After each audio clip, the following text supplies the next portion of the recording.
اعوذ باللہ من الشیطان الرجیم، بسم اللہ الرحمن الرحیم۔ بس صرف ایک بات ہی کرنی تھی، ایک تو اپنی حاضری لگانی تھی کہ انشاءاللہ آپ لوگوں کے ساتھ ہوں اس تحریک میں بھی، اور میں اس خاندان سے بھی تعلق رکھتی ہوں، اس جماعت سے بھی تعلق رکھتی ہوں جس نے اردو کے لیے اور اس کے نفاذ کے لیے میرا خیال ہے بہت زیادہ کام کیا ہے۔ مجھے اپنے بانی مولانا مودودی رحمۃ اللہ علیہ کا ایک جملہ بہت یاد آتا ہے، جو انہوں نے آج سے کوئی 60-70 سال پہلے ہمیں ایک خط کے جواب میں لکھا تھا، جب کسی ایک دو بچوں نے ان کو رومن اردو میں کوئی چیز بھیجی تو انہوں نے کہا کہ کسی قوم کو فنا کرنا ہو تو اس سے اس کی زبان چھین لو،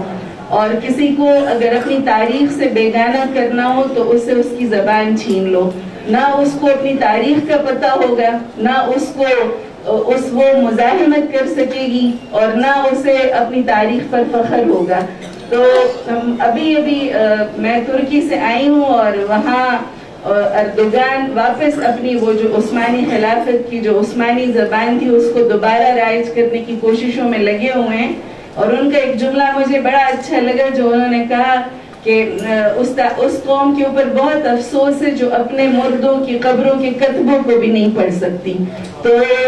ان کو اب اس بات کا احساس ہے کہ ہم سے ہماری تاریخ چھین لی گئی ہے، اس لیے میں سمجھتی ہوں کہ ہمارے پاس ابھی تک الحمدللہ باقی ہے، اور یہ سپریم کورٹ کا بہت اچھا فیصلہ ہے۔ میں اپنے اس تحریک نفاذ اردو کے اپنے عزیز بھائی عزیز آزاد صاحب اور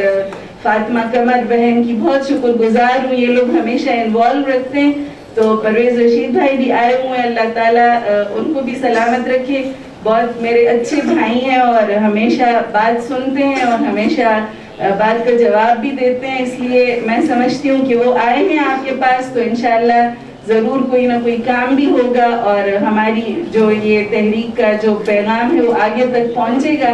اور کافی سارا کام ہو گیا ہے لیکن نفاذ کا کام ابھی بھی باقی ہے، تو ہمیں ریگولر اس طرح کی میٹنگز کر کے تو اپنی اس بات کو آگے تک پہنچانا ہے۔ میں آپ سب لوگوں کی بہت شکر گزار بھی ہوں، اور جہاں بھی انشاءاللہ آپ جدھر بھی کھڑا کریں گے وہاں آپ کے ساتھ ہی کھڑی ہوں۔ بہت شکریہ۔